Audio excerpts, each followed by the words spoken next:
Rebel Queen. Albion. And this is Tall and Short Gamers. Because of a specific reason, being something coming out soon, by the next time we do a recording session, we're doing the Tekken 7 story. So, so I may or may not actually be doing any gameplay today. You probably can. It's not that long, but... Depending on how he goes. Yeah, Tekken's not my game. Okay, let's see. As you can see, I've already kind of done it. Sorry, I'm getting the timer set up too. There we go. And put this on sleep. Silence. Okay. So two things. One, Tekken, not my game. By that, I mean I'm not the best Tekken player. Two, and very specifically, Tekken is, this is going to be labeled a bit differently than the last time we've done fighting games on this channel. Being the fact that... We're actually doing the story instead of we're playing... Just fighting each other. So, basically, the way this probably will be labeled is as an episode and not a round. Yeah. So, the way things will probably end up on our channel is if we're just fighting each other, I'll probably label it as a round. And if it's a story, then I'll label it as an episode or story episode. Yeah, though. So, here we go. Oh, God, the wonderful story, the Mishima and Tekken that, honestly, is just one of the most confusing things in the world. I remember receiving my first letter from my son a few years back. I love you, Dad. Scribbled on it were the words, I love you. I was so happy I cried. At the time, I believed that love was all anyone needed. And for anyone not familiar with Tekken, which I really kind of find that hard to believe because Tekken is one of the... It's the other big fighting game. Yeah, and like one of the main arcade fighting games aside from Street Fighter. Yeah, that's why I said it's the other big one. Technically... I will tear you to pieces. So you would really have to be in a hole in the wall not to know that. Yeah. But if you don't know the story of Tekken, don't worry. You're like Street Fighter. The story of Tekken is so overly complicated. Just know that it basically follows the Mishima family. Hello, young Heihachi. Heihachi.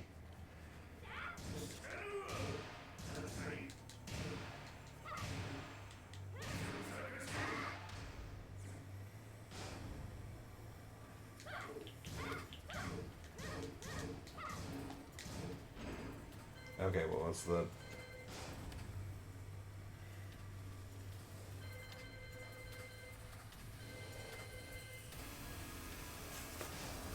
There we go.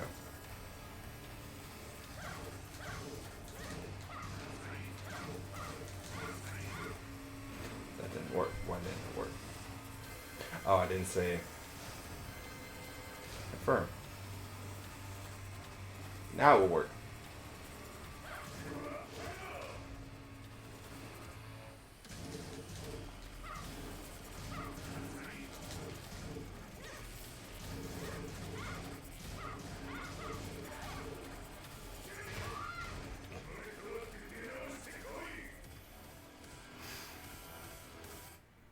Interesting story. Interesting fact. So they did a live-action Tekken movie a while back.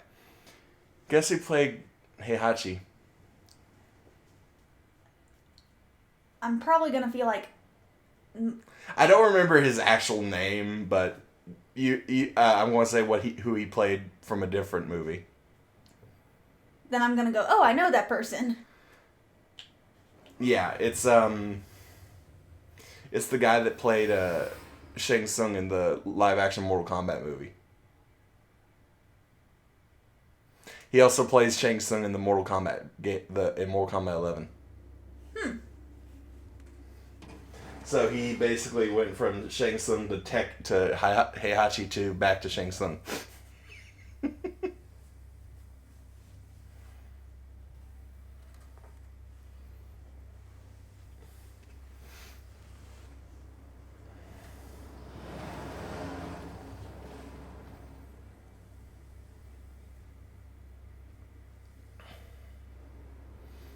But yeah, so we just saw Heihachi throw a very young Kazuma off a cliff.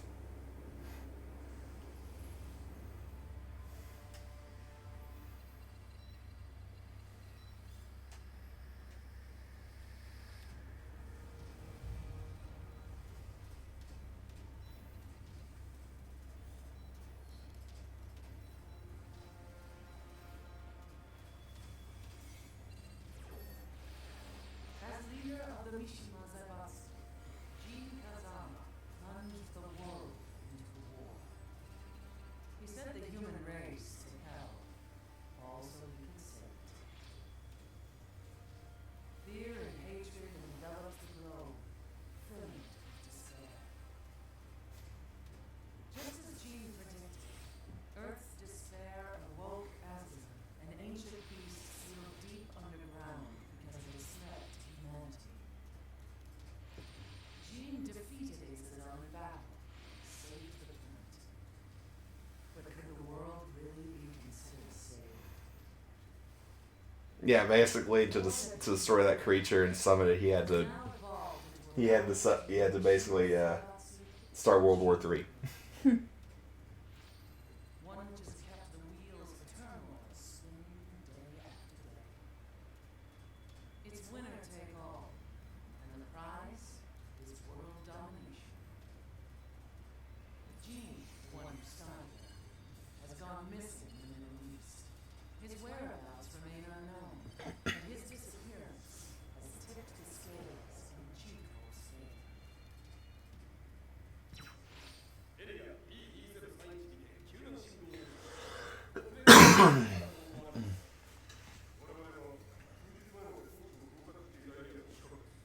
Increase surveillance. If a UN soldier so much as sneezes, I want to know. What kind of goddamn surveillance do you need for that? Imagine that update. Imagine that intelligence update. We have several things on the docket. Soldier 55 sneezed. Soldier 65 sneezed.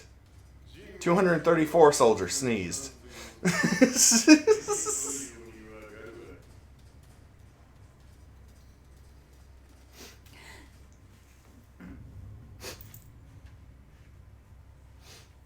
So many questions. It isn't it? If there were demons in this world, what form would they take?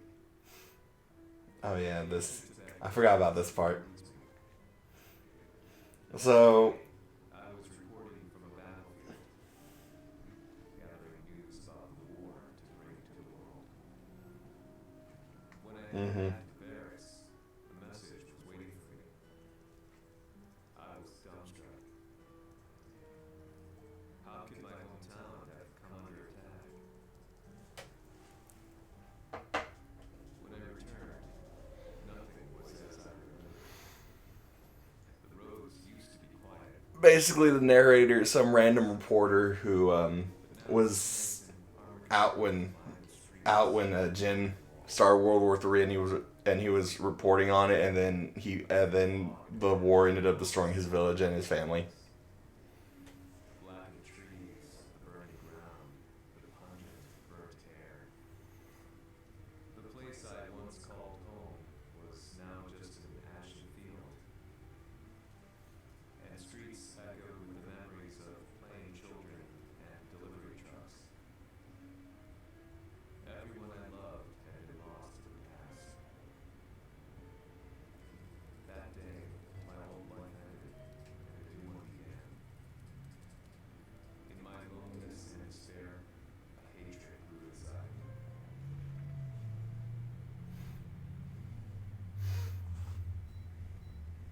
So basically, he starts reporting on the Mishima Zaibatsu.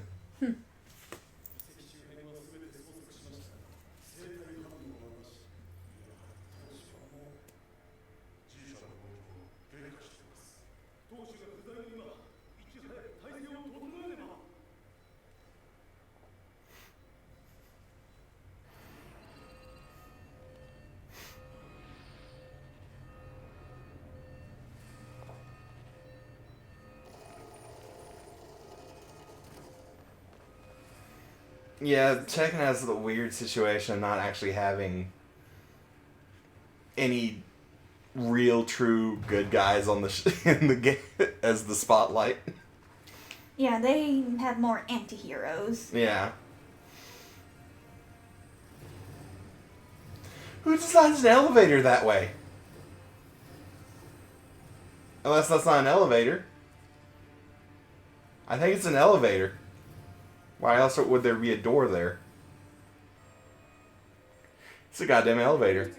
Who designs an elevator that way? Well, it could also be an elevator, but at the same time, if they really need it to be, it could also technically be a way to... Oh, it's also a battle arena. Yeah. And knowing the guy who created this goddamn company, it's probably a battle arena. Yeah.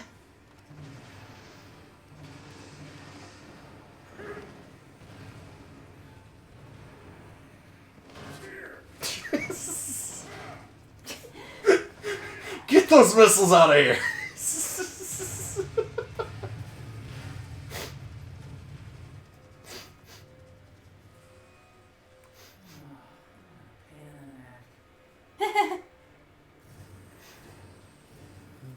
I like how she's just like, ugh. Yeah. But to be fair, it's goddamn Heihachi. Do you really expect anything less?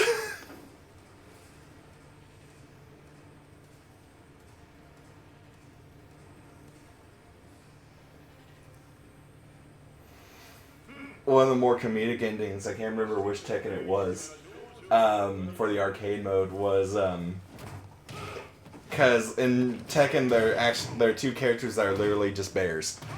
Like there's a character called Kuma, and then there's another one who is a panda. And Kuma is just a brown bear.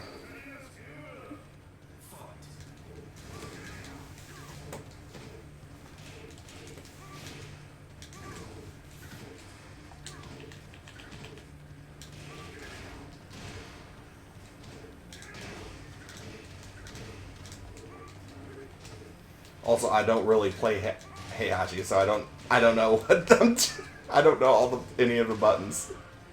Well, you're doing pretty well so far. You haven't really taken much damage. Well, it's because these are just easy soldiers. True, but that's still something.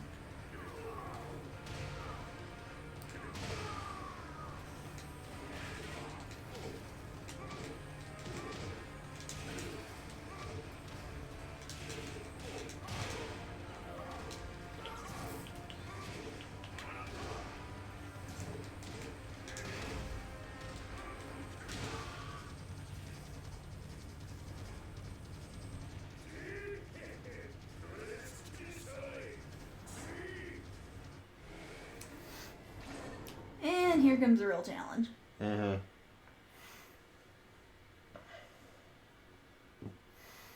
Anyway, so what I was saying is, if you when you beat the arcade mode as Kuma, his arcade mode ending is because he beat Heihachi. Heihachi's like has to do something because of the rules of Tekken or something, and he's having him basically autograph posters. And so Kuma basically has to place a paw print on each poster, and the posters are of Kuma beating Heihachi, and then Heihachi tries to pull a fast one by putting a poster of Heihachi beating Kuma in the poster to try and get him to sign off on it.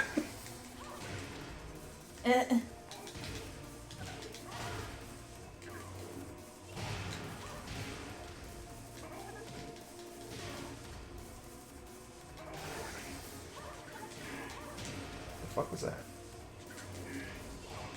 Oh, I didn't know he could do that. Okay, what difficulty is it set on? Knowing you, you would have put it on the hardest difficulty. No, I would not.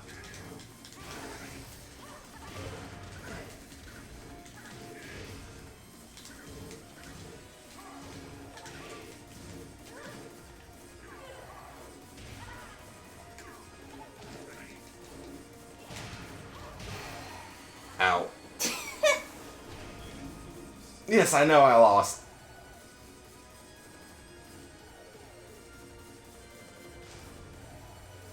not normal. Okay. I just don't know Heihachi. Well, you've made that abundantly clear. Also, she has that, so that doesn't help.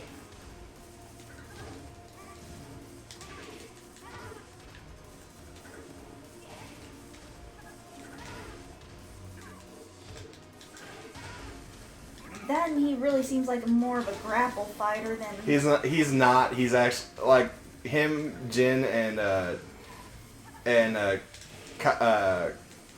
Kazuya are kind of like very striker heavy fighters.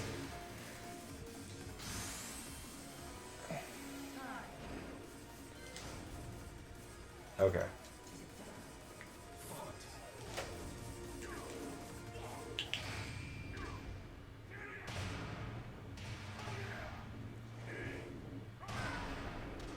Okay, I had basically used that. Oh! So that's the combo.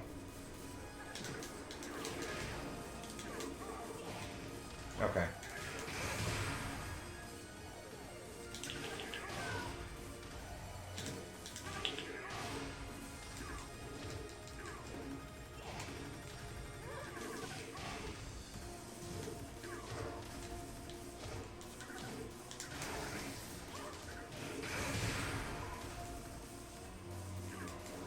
You're doing better this time around, but she's fixing to... Yeah. There we go.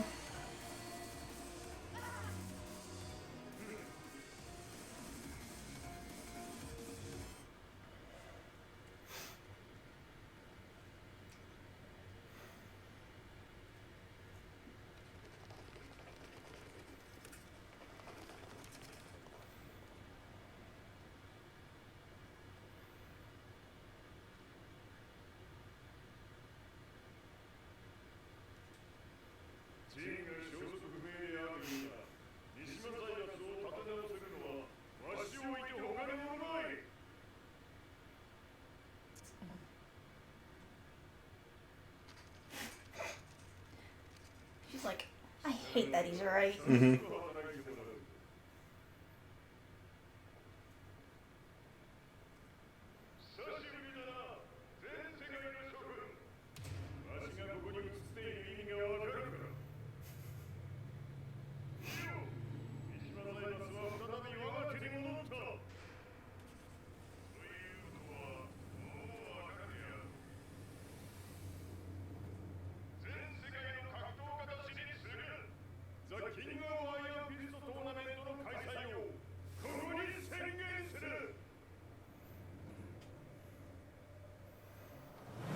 I forget if I can if Lars is one of the playable characters in this story mode, because at least I actually know how to play Lars.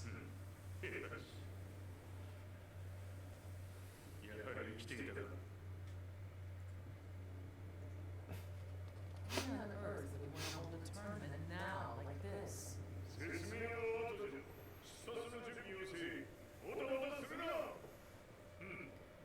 I know her voice actress. Mm. Because her voice sounds so freaking familiar. But yeah, I was not lying. Tekken is not my game. I found myself standing in a cheap hotel. Reports on the hellish war never let up. News of Heihachi's return to the Mishima Zaibatsu had sent shockwaves across the globe. Of course it did. The king of Iron Fist tournament flooded the airwaves day and night. Actually, I think her voice actress is the same person who does the voice for, oh crap, and after all the time playing Mortal Kombat, The concept of evil seems so vague. Is it recent? The recent Mortal Kombat? yeah, Describe her. you should know the only military chick. Oh no, it's not. It's not Sonya. Because Sonya in Mortal Kombat was voiced by Ronda Rousey. Well, the voice sounds familiar. It sounds familiar, but it's not. MK11's 11's Sonya's played by Ronda Rousey.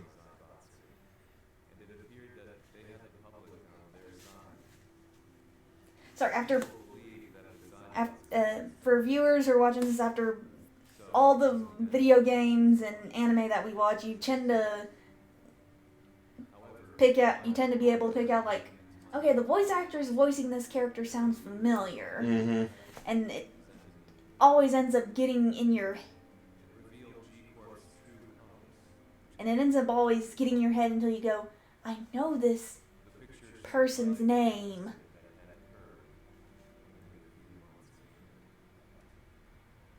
Mary Elizabeth McGlynn is the one that voices Nina Williams. Who else has she voiced?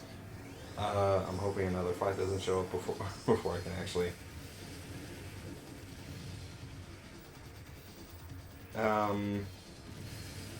Oh. Apparently she's going to voice someone she voices someone in... Oh, she's the voice director. Okay, never mind. Coach Brunt in the Carmen Sandiego cartoon. That's why she sounded familiar. I figured that's the one that you would recognize. Oh, shit! Sorry.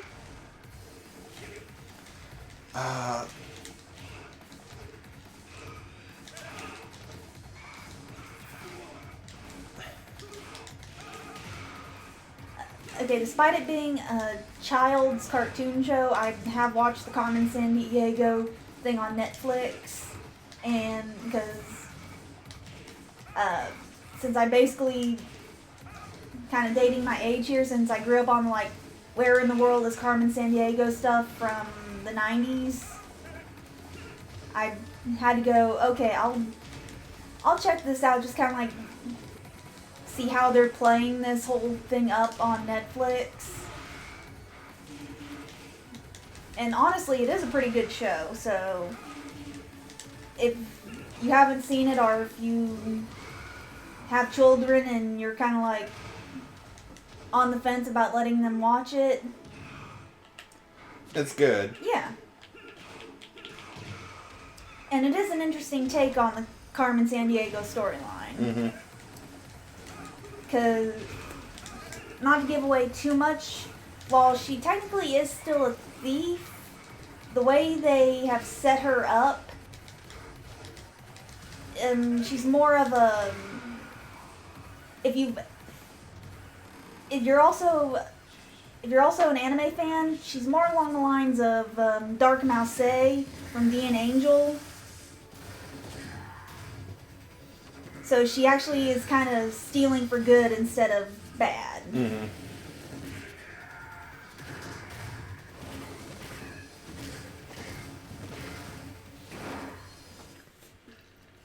I'm great.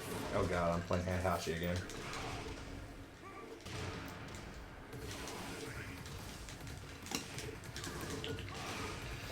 The worst part about this is I know the final fight in the story mode is against is where you have to play as Heihachi. So I'm like, you're gonna... There's like a lot more points where they make you play as Heihachi in this game than they do than some of the other characters. At which point I'm like, so basically you're telling me I have to learn one of the characters I'm not that good with. Mm-hmm. Plus side is at least it's someone I don't really mind.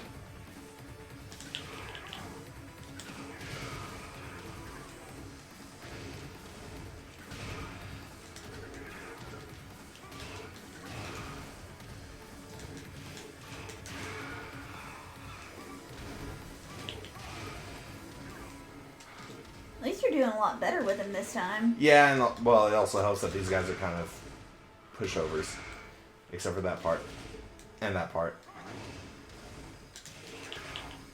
But still, you're doing a lot better. Mm-hmm.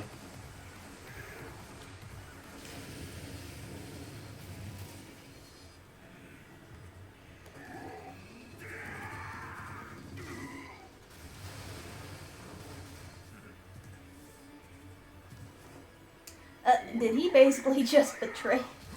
Honestly, before these guys popped up, they were fighting each other anyway. Oh. it's not really betrayal when it comes to those two. Technically, those two don't like each other anyway, so it's that happens no matter what. And honestly, the way this game series goes, that is literally the entire plot point. One gets quote killed by the other one, then that one comes and he comes back and then kills the other one, and then that one comes back, and so on and so forth, and they just end up killing each other. Technically, Heihachi has died about 4 times in the Tekken series, and Kazuya a good 3 or 4, a good 3 or so as well. They are like the Saint Seiya Phoenix Iki. Ah. They're like that. They just kind of like they're considered dead, but then they come back and they're like, I am back, and you're like, fuck.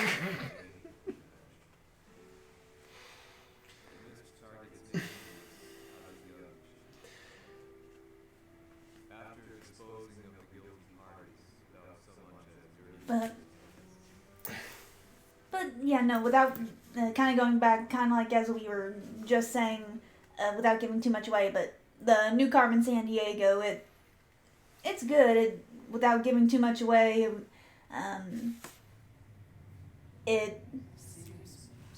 it's also a good mix mash of the old and some a bit of old and a bit of something new. Yeah, because it combines the old TV show where you actually had the old TV show where you actually had actual kids trying to solve puzzles to stop her, mm-hmm. and then the cartoon show where the Zack and Ivy were trying to stop her. What was that? So after I talked to you last night, weirdly enough, on the toilet, I thought about this. I don't know if you remember this. It might have been either just a one-time special, or it might have been an actual series.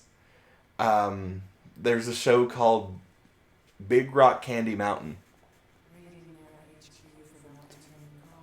I think it might have been an actual series. Okay. I think it was too.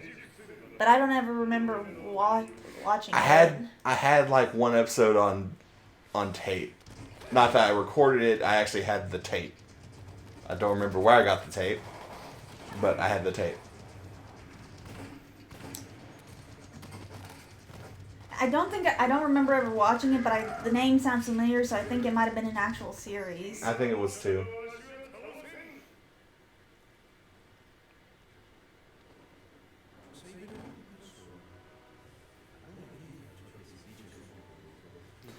Oh, this asshole.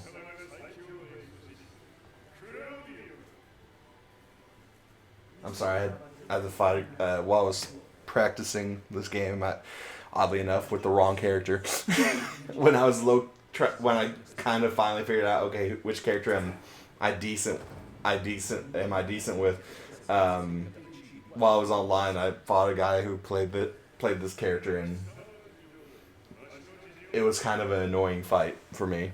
I lost several times, but it was one of those points where I'm like, okay.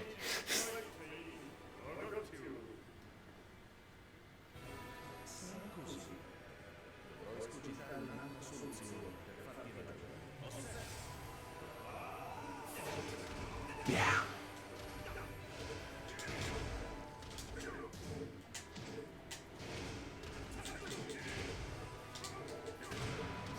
And all I hear is Exorcist, and I think either Blue Exorcist or Twin Star Exorcist. Yeah.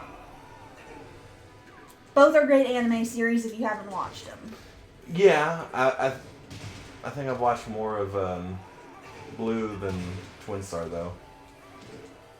But I have watched it, but that's only because I've actually finished Blue Exorcist. Which I'm not surprised on.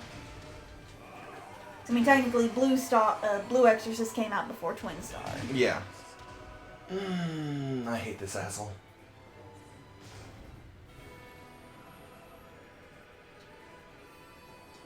Yes, I know. Okay, let's see. What do I need? Oh, that's rage. Yeah, I think I kind of figured that one out by accident. That and Twin Star Exorcist was like a 50 episode thing, while Blue Exorcist, even counting the Kyoto excursion, only came up to like about, let's see, 25 plus that 13, 35. 38. Yeah. I was getting there. You gotta remember, I know, I'm the math one of the two of us. yeah.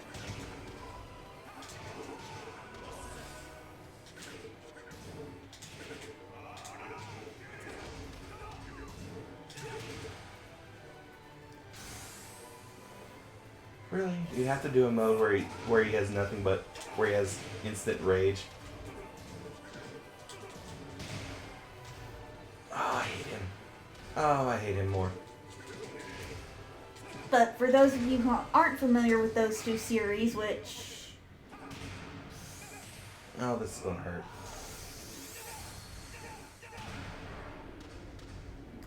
While Twin Star, kind of acceptable, I don't think it got too much of a... I don't think it even went... I don't know if it got a dubbing here in the US or not. Twin Star? Yeah. Yeah, I did. Okay. And I don't know which company did the dubbing. I think it was Funimation. Okay, then I'm gonna be then I'm gonna be shocked if you didn't hear about it. Because anything Funimation does... They kind of make a big deal about it. Yeah. Why Heihachi? But, okay, Blue Exorcist is basically... What the?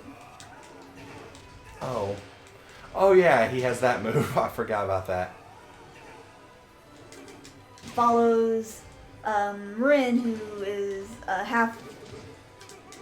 half-breed devil who is the son of Satan. Yeah. And is, out of all of Satan's children, he's the only one to inherit the ability to use his blue flames, which kind of makes This fight's him a hot commodity. This fight's going to take a while. keep going. This. I know. I wish I could skip this intro part. But it also, among devil kind, but also because it also, for the reason that technically if his father was to use him as a host, He'd be the perfect host. yeah. But for the Exorcist section, it kind of makes him a... Threat. Yeah.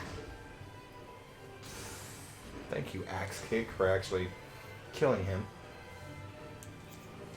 Even though technically until Rin was about, I think it was 15 in the anime series. I'm sorry, I'm trying not to... I know. 15, 14, basically when in Japan they go to high school. Because when Rin and his twin brother, who while Rin had his demonic ability since birth, his twin brother was completely human. Yeah, apparently Rin got more of the demonic side than his brother. Totally different from Devil May Cry, I know. Yeah, no. And to be fair, it depends on which Devil May Cry. if you're talking the remake, then oh yeah, it is different. But no one talks about the remake because no one liked the remake. Good gameplay, but tire bastardization. So, the person who took them in, Father Fujimoto, basically found a way to pretty much seal away Ren's devil half. So Ren pretty much for, like I said, until he basically was 15 when his abilities pretty much started overriding the seal. Basically grew up, for the most part, as an ordinary human. He just had enhanced strength, I guess you could say, because pretty much as a kid he was beating everybody to hell and back because they were making fun of his brother. I guess in some lights you could say he had a brother complex because his brother was kind of sickly. Yeah. So people would be making fun of him and stuff, and he would kick the crap out of them for making fun of him. Yeah. Which would then get the father called in, and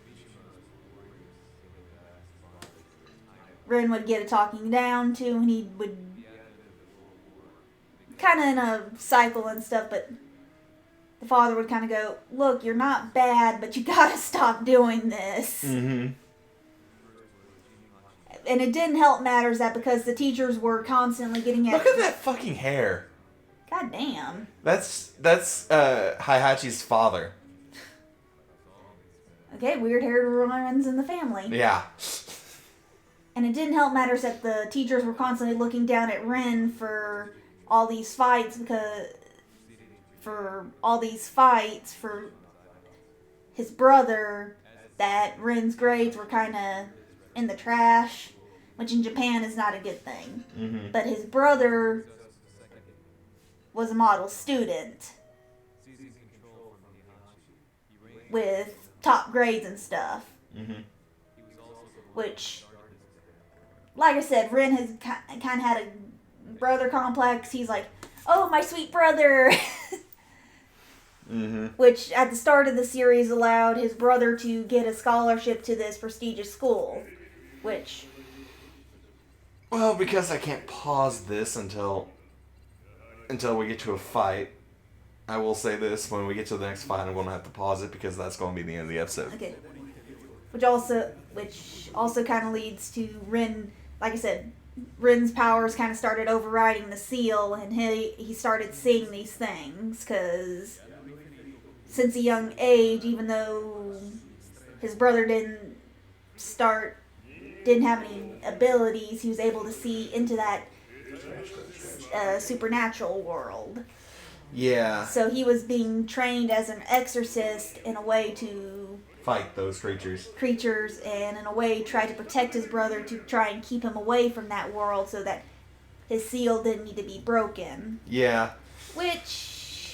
It just happened over time. Yeah. Honestly. But the thing about it was,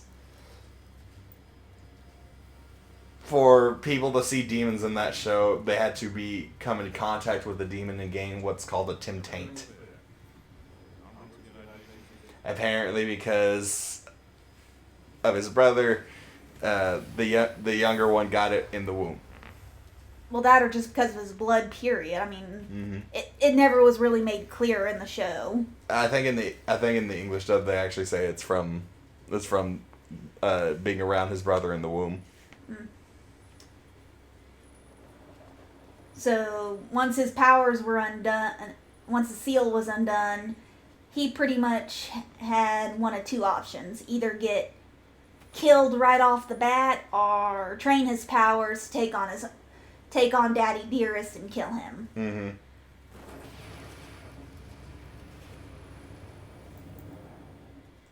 Yeah, become an exorcist and take on Daddy Dearest and kill him.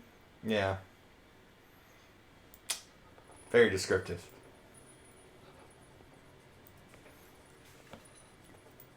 But there is a bit more of a backstory there, which you kind of learn later on into the series. No, when I said very descriptive, I was talking about how they set a market in the Middle East.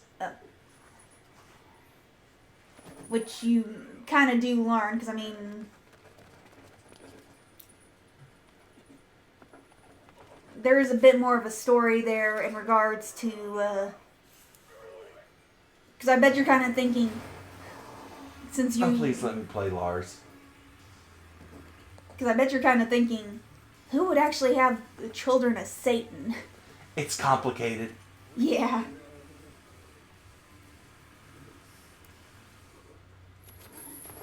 Am I getting to play Lars? Oh, yay. Okay, I can pause here. There we go. Okay, but that's the end of this episode. Because, yeah. Rebel Queen. Albion. We'll see you next time. You guys know the drill. Yep, bye.